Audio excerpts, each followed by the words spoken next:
사람들 개개인마다 생각하는 특별한 날이 있습니다. 남들에게는 그저 반복되고 평소와 똑같은 날인데 자신에게는 특별하고 의미가 있는 날들이 있습니다. 뭐 어떤 날들이 있을까요? 생각해 보면 그 자신의 생일일 수도 있고 또 결혼한 분들이라면 결혼한 그 기념일일 수도 있습니다. 아니면 자신이 오랫동안 바래왔던 무엇이 이루어진 날일 수도 있겠죠. 저에게도 기념일은 아니지만 특별하게 생각되는 날이 있습니다. 곧 설 명절이 다가오는데요. 저에게는 그 24살 설 명절 때입니다. 이제 저는 부모님뿐만 아니라 이제 친가에서도 외가에서도 교회를 다니는 사람이 없었기 때문에 그 설 명절 당일에는 늘 제사를 지냈습니다. 그 친할머니 댁에 가면 그 23년간의 패턴이 늘 같습니다. 그 설 추석 명절 당일에는 3번씩 제사를 드립니다. 아침 7시에 일어나서 한번 큰할머니 댁에서 많은 어른들이 한 번 드리고 그 다음에 저희 할머니 집에서 2번 드리고 마지막 절은 아침을 먹고 그 산소에 올라가서 한 번을 더 드리게 됩니다. 그 저는 고등학교 때 하나님을 인격적으로 만나고 대학교도 이제 신학과를 나왔지만 그 집안의 평화를 위해서 이제 절을 해야만 하는 상황이었습니다. 그런데 그 23살 12월에 제가 한 교회의 전도사로 부임하게 되면서 동시에 24살 때 설 명절이 저에게 다가오고 있었습니다. 이제 설 명절이 다가오면서 저에게는 굉장한 두려움과 혼란이 동시에 찾아오고 있었습니다. 혼자 이걸 어떡할까? 아프다고 할까? 아니면 그냥 이렇게 아버지 연락을 받지 말고 내려가지 말까? 어떤 핑계를 댈 수 있을까? 막 고민을 하던 찰나에 이제 시간은 점점 다가오고 촉박해져서 제가 이제 어쩔 수 없이 아버지에게 말을 했습니다. 저는 이제 절을 할 수가 없습니다. 그렇게 말씀드렸더니 아버지께서 그럼 너가 그 집안의 가장 큰 어른에게 말을 해라 라고 이제 저한테 넘겼습니다. 그래서 제가 이제 두려움을 가지고 시골에 내려갔고 이제 다 어른들이 차례가 되어서 절을 하는데 이제 저만 절을 하지 않았습니다. 그리고 저희 집안의 가장 큰 어른이 저를 불렀습니다. 그리고서는 저에게 우리 집안에서 제사를 안 지내겠다고 말하는 사람은 너가 처음이다. 우리 남자 중에서. 그러나 너가 하고자 하는 일이 있으니 그 일을 열심히 해라 라고 말씀하셨습니다. 그 이야기를 들은 저는 그 말할 수 없는 어떤 기분과 오묘한 감정을 느꼈습니다. 그 늘 제사 지내는 게 어려웠고 힘들었고 불편했고 그러나 그 집안의 어떤 분위기 때문에 할 수밖에 없었는데 그것이 이제는 절을 하지 않아도 된다는 그것이 가능해졌다는 것이 저에게는 잊지 못할 날이었습니다. 그러니까 이렇게 다른 사람에게는 평범한 날인데 본인에게만 또는 그 가족이나 어떤 공동체에만 특별한 날이 있습니다. 오늘 본문을 보면 이스라엘 백성에게도 그런 날이 있었습니다. 이스라엘 백성은 하나님의 땅에 들어가기 전에 하나님의 명령을 따라 유월절을 지키게 됩니다. 이스라엘 백성에게는 가장 큰 3대 절기가 있습니다. 모두 농사와 관련이 있는데요. 먼저는 칠칠절입니다. 칠칠절은 오순절이라고도 불립니다. 칠칠절은 애굽에서 종되었던 것을 기념하면서 지키는 절기인데 6월절이 지난 50일이 지난 후에 지켜야 되는 절기입니다. 칠칠절은 이렇게 지킵니다. 6월절을 지낸 후 50일 후에 드려지고 자원하는 예물로 드려지고 또 자녀, 노비, 레위인과 객, 고아, 과부가 함께 즐거이 먹고 지내게 되는 절기입니다. 두 번째는 초막절입니다. 초막절은 장막절이라고도 부르는데 초막절은 추수에 대한 감사와 광야의 장막 생활을 기념하기 위해 지키는 절기입니다.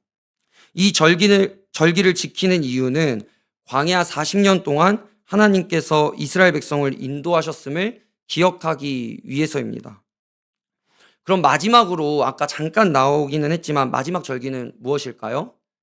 유월절. 네, 맞습니다. 유월절입니다. 유월절은 이스라엘 백성에게 가장 중요한 절기인데 유월절은 우리가 잘 알다시피 출애굽할 때 재앙 중 10가지 재앙 중 마지막 재앙인 처음 태어난 것의 죽음을 피한 절기입니다. 사람이나 짐승을 모두 포함해서 처음 태어난 것은 모두 죽었는데 하나님이 말씀하신 방법대로 행한다면 그 죽음을 피할 수 있었습니다. 그것이 우리가 잘 알고 있다시피 그 어린 양을 죽여서 그 피를 문설주에 바르면 죽음이 넘어가는 그런 것을 기념하는 절기입니다. 이스라엘 백성에게는 아주 중요한 절기이죠. 그 유월절을 지킬 때는 짐승을 잡아 우슬초 묶음으로 그 짐승의 피를 적셔서 그 문에 똑같이 발라야 합니다. 그리고 또 그 짐승의 고기는 불에 구워서 그냥 먹는 것이 아니라 무교병과 쓴나물과 함께 먹으며 지켜야 하는 것이 유월절입니다. 무교병을 먹는 이유는 급히 먹을 것을 만드느라고 제대로 준비할 수 없었던 상황을 의미하고, 쓴 나물은 이집트에서 그 고생했던 생활을 의미하는 것입니다. 또 그 급히 나와야 됐던 것을 그 상징해서 허리에 허리띠를 메고 그 다음에 신발을 신고 손에는 지팡이를 짚고 먹어야 하는 것이 유월절을 지키는 방법이었습니다.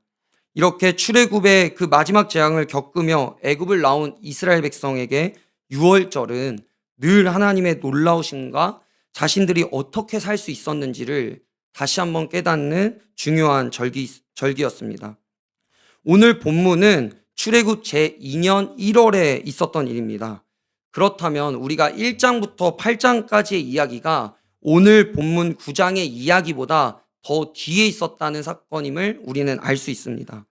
여기서 우리는 오늘 본문의 저자가 유월절에 대한 이야기를 가나안 땅에 가기 전에 우리에게 하고 싶어함을 우리는 깨달을 수 있습니다. 오늘 본문을 저희가 살펴보니까요, 하나님의 명령대로 모세가 이스라엘 백성에게 유월절을 지키라고 이야기합니다. 그리고 이스라엘 백성이 유월절을 지키는데 여기서 문제가 생깁니다. 그것이 무엇이냐면, 우리가 민수기 전에도 봤지만 5장에서 말하던 부정한 사람 그 세 가지 중 한 가지가 나오게 됩니다. 그것이 무엇이냐면 시체로 부정한 사람들입니다. 유월절을 그 시체로 부정한 사람들이 모세에게 찾아와 우리도 유월절을 지키게 해달라고 말하고 있습니다. 그리고 모세는 하나님께 여쭈어 본다고 말한 다음에 하나님의 말씀을 기다립니다. 그런데 하나님은 그 기다리는 모세에게 그 사람들을 위해 한 달 뒤인 둘째 달 14일에 두 번째 유월절을 지키라고 명령하십니다. 우리 생각에는 구약의 하나님은 법이 있고 규율이 있는 곳에서 단호하고 칼 같으실 것 같은데, 그렇지 않으시고 실체로 부정하게 된 사람들에게 유월절을 지키도록 배려해 주십니다. 그 사람들을 버리지 않으시고 그들도 유월절을 지킴으로 이스라엘 백성 안에서 계속 살아갈 수 있도록 해주시는 것이 오늘 본문에 나타나는 하나님입니다. 또 우리는 오늘 이 본문을 보면서 하나님의 자비하심도 볼 수 있습니다. 하나님은 고의적으로 유월절을 지키지 않는 사람들을 제외하고는 모두가 유월절을 지켜서 하나님의 공동체에서 끊어짐을 당하는 것을 이렇게 면제해주고 계십니다. 저는 오늘 이 말씀을 보면서 유월절을 지키는 것이 시간이 흘러갈수록 귀찮은 일일 수도 있다고 생각합니다. 동물을 잡고 그 동물의 피로 문설주에 바르고 또 그냥 그 고기를 먹는 것이 아니라 무교병과 쓴나물과 꼭 같이 먹어야 하고, 복장도 편한 복장으로 먹을 수 없습니다. 꼭 어디를 나가는 사람처럼 그 복장을 갖추고 먹어야 합니다.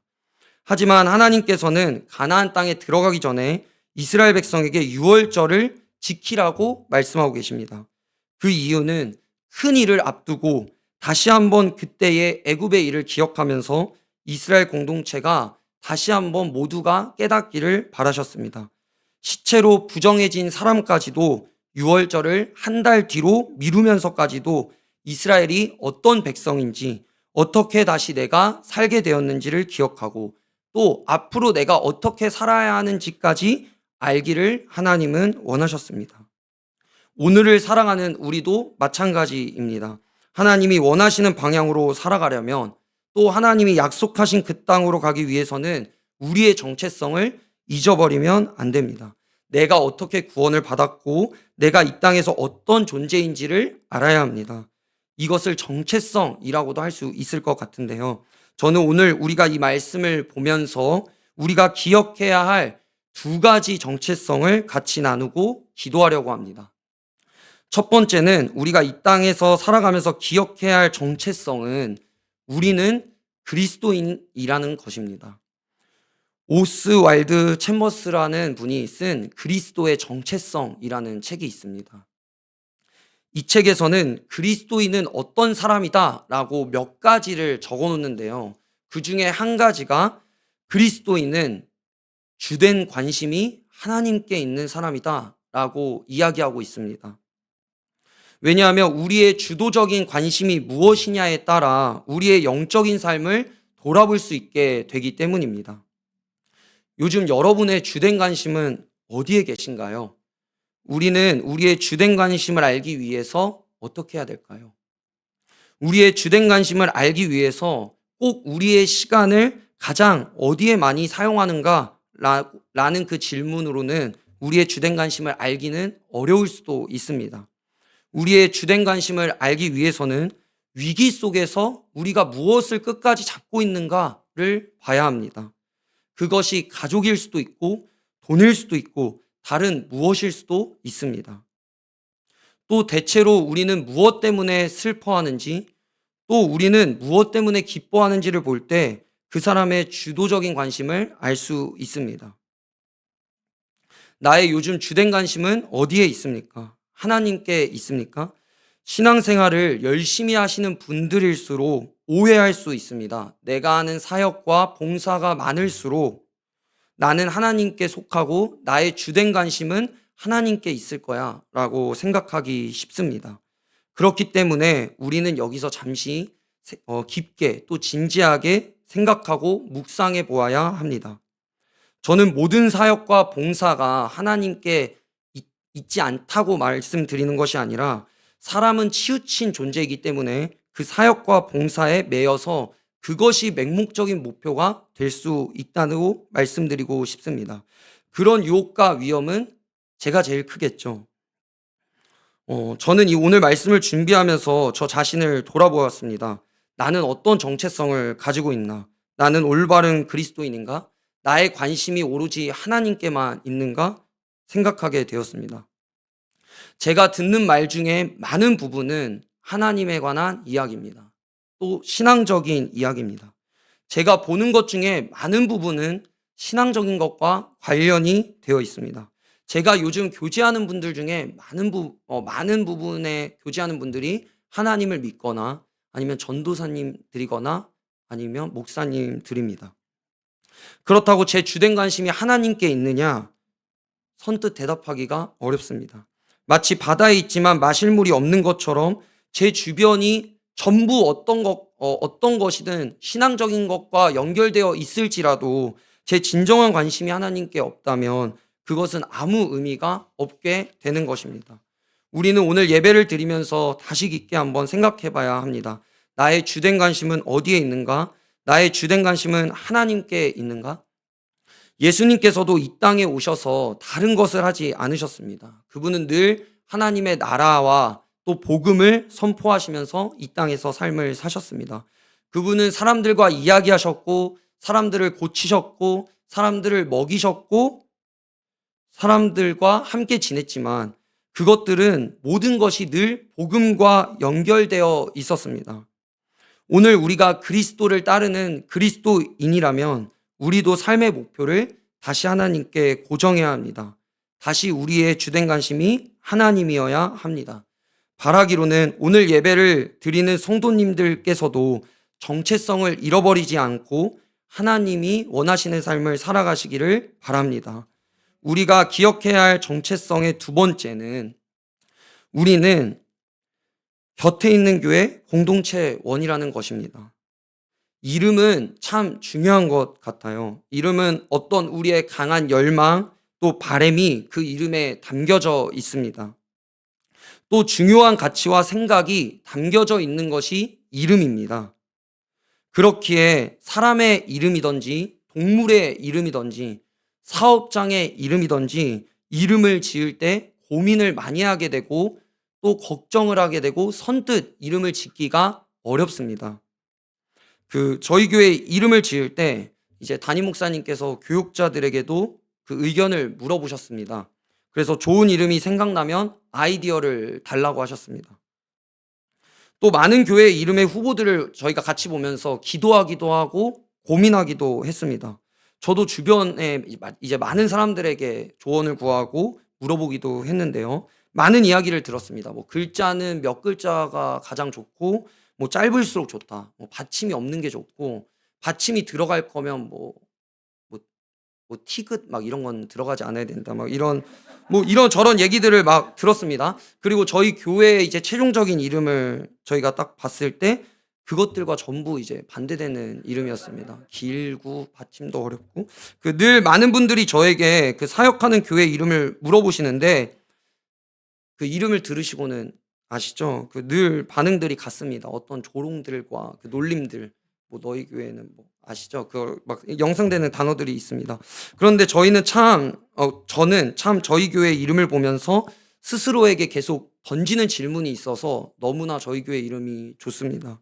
그 질문은 마치 이스라엘 백성이 유월절을 지키면서 자신들의 정체성을 다시 한번 확인하는 것처럼 저도 저희 교회 이름을 볼 때마다 또 다른 사람들에게 말해줄 때마다 제 정체성을 그 안에서 찾으려고 합니다. 그 질문이 무엇이냐면 너는 정말 누군가의 곁에 있니? 라는 질문입니다. 제가 정말 이 질문을 많이 스스로에게 하는데요. 저로 뭐 따지자면 너는 뭐 어린이 부서 아이들 정말 곁에 있니? 또는 교사들 곁에 있니? 또 너는 정말 어떤 사람들의 곁에 있니? 하는 것이죠. 제가 사역을 하면서 가장 힘들 때가 있습니다. 어떤 때이냐면 어린이 부서 아이들이나 선생님들의 힘듦을 조금 늦게 알았을 때입니다. 모든 사역자가 이럴 때 힘들겠지만 저는 더욱이 제가 곁에 있는 교회 사역자인데 그 존재들의 곁에 없었다는 생각이 들기 때문입니다. 저는 사역자에게 중요한 것이 설교라고 배웠습니다. 저도 그렇게 생각하고 전적으로 동의합니다. 또 학교에서 교수님들이 그렇게 말씀하시기도 하고 가르치시기도 합니다. 또 아는 목사님들과 친한 전도사님들이랑 만나면 설교 이야기를 많이 합니다. 어떻게 하면 좋을까? 우리는 어떻게 하면 더 성경을 잘 전달할 수 있을까? 어떻게 하면 성도들에게 더 설교를 잘할 수 있을까? 실제로 고민하기도 하고 나누기도 합니다. 그런데 만약 어떤 분이 저에게 전도사님 설교 진짜 못하시는 것 같아요 라고 하면 저는 별로 사실 힘듦과 타격이 없습니다. 왜냐? 설교를 잘하려고 부단히 노력은 하겠지만 저는 원래 잘 못했습니다. 저는 원래 잘 못했기 때문에 그런 이야기를 들어도 타격이 크지 않습니다. 제가 금요 기도에 찬양 인도를 합니다. 그런데 누군가 저에게 와서 전도사님 찬양 인도 잘 못하시네요 라고 한다면 큰 타격이 없습니다. 왜냐하면 저는 원래 찬양 인도 잘 못했습니다. 노래를 배운 적도 없고요. 기타를 배운 적도 없습니다. 그냥 원래 잘 못했습니다. 그래서 타격이 없습니다. 사역자에게 가장 필요한 것 중 하나인 설교와 나머지 사역들에 있어서 잘 못한다고 했을 때 그것들을 잘하려고 부단히 노력하겠지만 그러나 제가 누군가의 곁에 없었다고 생각이 들 때 그때는 정말 마음이 어렵습니다. 그리고 제 정체성을 잃어버리게 됩니다. 나는 왜 사역을 하고 있는가? 또 나는 무엇 때문에 이 교회에 와서 사역하고 있는가라는 고민이 파도처럼 저에게 몰려오게 됩니다. 우리는 한 영혼을 더욱 귀하게 여기려고 이곳까지 왔고 저도 그것을 하기 위해서 성남에 처음으로 발을 디뎠습니다. 그런데 제가 만일 그것을 못한다면 저는 정말 이곳에 있을 이유가 없는 사람이 되어버립니다. 사랑하는 곁에 있는 교회 성도님들, 여러분은 저희 교회 이름에 맞게 누군가의 곁에 있으신가요? 제가 저희 교회에서 사역을 하면서 느낀 것은 딱 한 가지인데 그것은 곁에 있는다는 건 참 어려운 일이더라고요. 곁에 있는 게 참 어려운 일입니다. 단순히 옆에서 가만히 있으면 되는 것일까? 아니면 단순히 옆에서 어떤 사람의 옆에서 오랜 시간 있으면 되는 것일까? 그런 고민이 많습니다. 그런다고 상대방이 이 사람이 내 곁에 있구나라고 느끼기는 어렵다고 생각합니다. 곁에 있는다는 건 그 사람의 필요를 계속 돌봐야 하고 관심을 가져야 하고 에너지를 쏟고 시간을 내어야 합니다. 그 상대방에게 그 상대방이 어떤 존재인지 계속 생각해야 하고 우리는 그 상대방의 필요를 계속 살펴야 합니다. 그렇기에 곁에 있는 건 너무 어려운 일입니다. 그러나 우리는 누군가의 곁에 있겠다는 목표를 가지고 지금 이스라엘 백성처럼 광야로 나와 있습니다. 우리도 이스라엘 백성처럼 이제 하나님이 원하시는 땅으로 가야 합니다. 그 길은 우리 생각보다 기간이 길 수도 있고 우리 생각보다 길이 거칠어 힘들 수도 있습니다. 숨이 차올라서 더 이상은 못 가겠다고 생각이 들 수도 있습니다. 또 가다 보면 이 길이 아닌가라는 생각이 들 수 있습니다. 그러나 우리는 가야 합니다. 그 꿈을 가지고 지치는 것이 가능하고 쉬는 것은 가능하지만 포기하는 것은 안 됩니다. 어떻게든 그 꿈과 하나님께서 주신 비전을 가지고 철저하기까지 물고 늘어져야 합니다.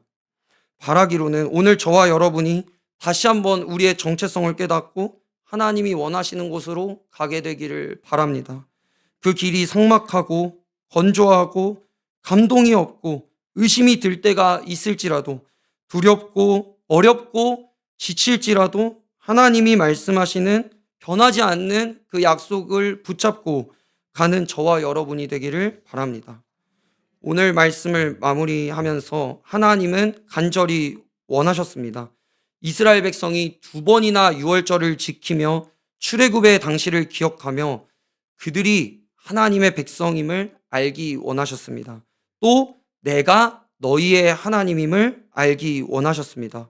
모든 것을 하기 전에 이것을 정확히 알아야 어떤 혼란과 어려움 속에서도 두려움과 고난 가운데서도 하나님이 원하시는 곳으로 갈 수 있기 때문입니다. 사랑하는 여러분, 기억하시길 바랍니다. 여러분은 그리스도인입니다. 또 기억하시길 바랍니다. 여러분은 곁에 있는 교회 성도입니다. 우리가 마땅히 가야 할 길을 기억하며 가는 저와 여러분이 되기를 간절히 바랍니다.